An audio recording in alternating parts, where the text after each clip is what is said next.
Ladies and gentlemen, my name is Keith, and welcome to my recap of UFC 229. Of course, it was billed as the biggest fight in UFC history. We had the lightweight champion, Khabib Nurmagomedov, against the former champion, Conor McGregor. And I have to say, this is probably one of the most anticipated fights for myself. I put this up with, in my list would include Sonnen Silva 2, it would include St. Pierre and Bisping, it would include Jose Aldo and Conor McGregor as just a few. This was a fight that everyone was looking forward to. It wasn't a question of whether or not you were going to watch it. It was a question of, so were you watching the fight? And I love the excitement that this brought on. And you need two fantastic fighters for that to happen. You had the undefeated lightweight champion who just absolutely mauls everybody. And then you had this Irish guy with the sharp tongue and the laser left hand that was just leaving a lot of people senseless. So, first of all, respect to both fighters. I respect Conor McGregor from a marketing standpoint. I've said that multiple times. There is nobody that promotes a fight or helps promote a fight the way that Conor McGregor does. He promotes a fight so well, you know that Vince McMahon is smiling somewhere and saying, are we sure that he's not my boy? Because he is so good at it. He has just done so many things to help generate interest around him. And for the most part, they've been very entertaining.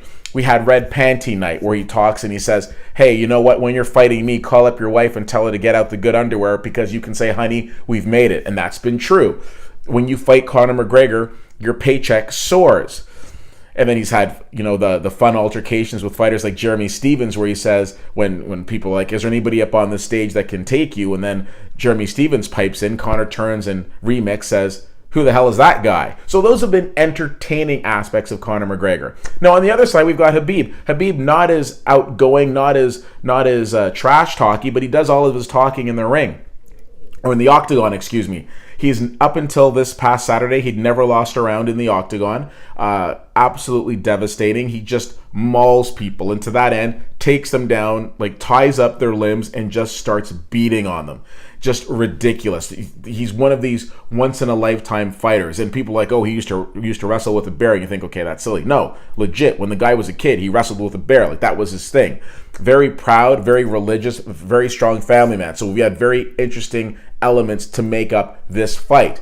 Now, in the lead up to the fight, it was typical Conor McGregor with a lot of the trash talk, a lot of the poking, a lot of the mind games. Now, historically, that's worked well, most notably when he fought Jose Aldo. Jose Aldo was an undefeated featherweight champion for something close to 10 years.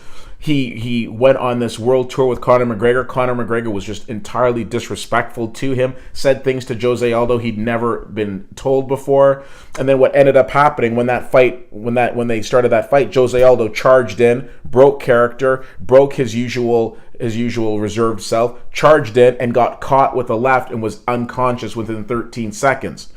So the question was going into this, well, is Khabib going to be able to maintain his composure? Because Conor, nothing was off limits for him. Conor was attacking his family, specifically his father. He was attacking his religion. He was attacking his country. He was making comments about Khabib that kind of linked to 9/11. There was nothing that was off limits. He was calling him a rat. He was being so disrespectful. They had a press conference a few days before the fight. Conor was tardy as always. Khabib said, well, I'm not sticking around, and then he left.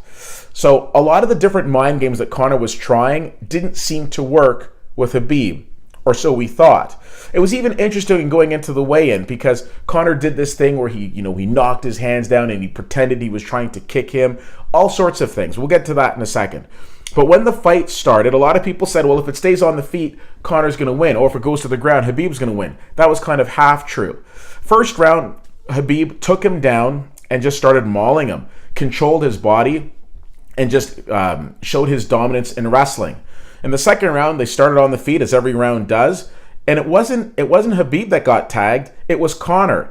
Khabib wailed off and just struck him and knocked him down, and then got on top of him and just started to deliver some serious ground and pound to the Irishman.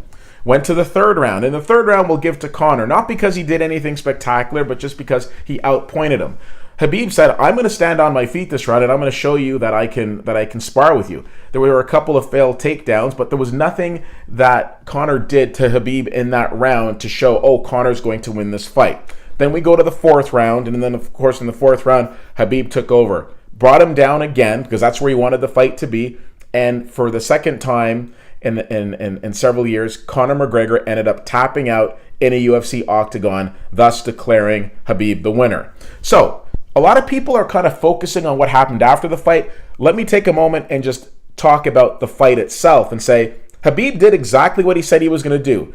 He said, I'm going to smash your guy, and he did. He said, I'm going to make him tap out, which he did. And there is no doubt that Khabib is the best fighter in that division. Conor was coming off 2 years, and obviously at his stage with his marketability, he wants those top fights, so he gets the title fight, and he got it. But he wasn't able to do anything with it. There was no point in any aspect of that fight where I was thinking to myself, oh, Khabib's in trouble of losing his title. No, Conor did not do a great job of being able to win the mind game during the fight. He wasn't able to Jose Aldo him. He wasn't able to make him look like a fool, with all due respect, the way he did with Eddie Alvarez.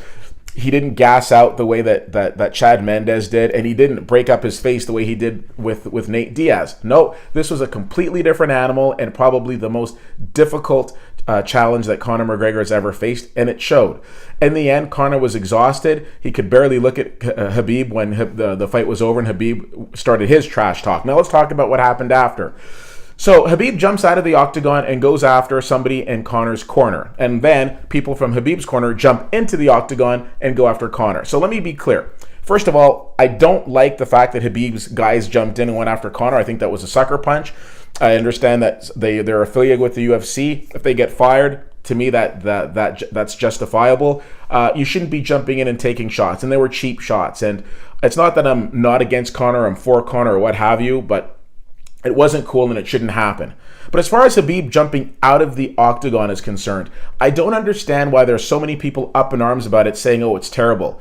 Because nobody had a problem with it several years ago when Conor did the exact same thing. Conor McGregor had just beaten Dennis Siver, jumped out of the octagon and went to confront Jose Aldo, who was the featherweight champion at the time. And if you look at the footage, which I did before filming this blog, you will see the commission wasn't preventing him. They helped him down the stairs. And then he went to Jose Aldo, got in his face, with all due respect, didn't put hands on him, but went right into his face, and everybody got excited. Joe Rogan's going crazy saying they're going to make a lot of money. But when Khabib does it, all of a sudden it's a problem. And with all of the security that they had, you mean to tell me they didn't think that this could potentially happen? They didn't have enough people in place to prevent this from happening? Listen, they're saying it's a dark day for the UFC. At the end of the day, the true winner of this is Dana White and the UFC, because respectfully, they're going to milk this and they're going to make money off of it. Another inconsistency which I don't get is several months ago, the whole bus incident in New York. A friend said, and I will use his quote, "You mean to tell me that Conor McGregor can never show up on time for a press conference, but knows exactly when to get there for this bus?" So it's kind of bizarre to me that this whole bus thing took place, and I'll say I think it was somewhat staged. Bit of a conspiracy theorist. Maybe it wasn't, but it sure looks like it did because they kept showing the footage over and over and over again to build up the fight. But when that was over, Conor didn't face any suspensions. He can't fight in New York, but he can fight in Vegas. Now they're saying that Khabib might get suspended and he won't be able to fight anywhere. Well, how is it different? All I know is that the UFC is doing everything they can to coddle Conor McGregor, and he's somewhat of a cardboard gangster. He likes to talk tough, but when it gets into a fight with somebody like Khabib, he gets smashed. And I say that because when he had the big press conference with Eddie Alvarez, he took a chair and pretended he was going to hit Eddie Alvarez with it. Again, circa WWE. And then Michael Landsberg, who used to be with TSN, asked the question, well, were you actually gonna hit him with the chair? Like, what was that all about? And if you go back and watch that press conference, nobody answered the question. #staged? ? So here's my thing. At the end of the day, I don't know why we're talking about Khabib and Conor fighting again. Why does Conor get another title shot? He was dominated in this one.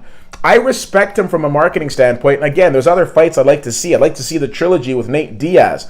I'd like to see him fight George St. Pierre. But why are we having him fight Khabib again? Khabib should be going off and fighting Tony Ferguson. If you want to fine Habib, but he definitely shouldn't be suspended. Conor wasn't. So I have no idea why we're talking about Conor fighting Habib again, other than from a business standpoint, and again, using the melee from this fight to promote the next one. But as a UFC fan, seen it. Saw exactly what I thought I was going to see. Conor McGregor gassed. Conor McGregor tapped out. Conor McGregor was not on the level of Habib. Habib Nurmagomedov deserves all the respect in the world. I'm not saying what happened after was the greatest thing, but don't condone him when you already celebrated Conor for doing exactly the same thing. Anyways, that's my take on the main event of UFC 229. At the end of the day, like I said, the true winner wasn't Habib. It was the UFC and Dana White, because we're going to be talking about this one for a long time. And of course, we're going to buy into wanting to see what happens next. But for me, what should be happening next is Tony Ferguson and Habib for the title. Let me know what you guys think. CFL_fan on Twitter, Facebook.com/WittyWhittier and WittyWhittier.com. Thank you so much for checking this out. My name is Keith, and I'll talk to you soon.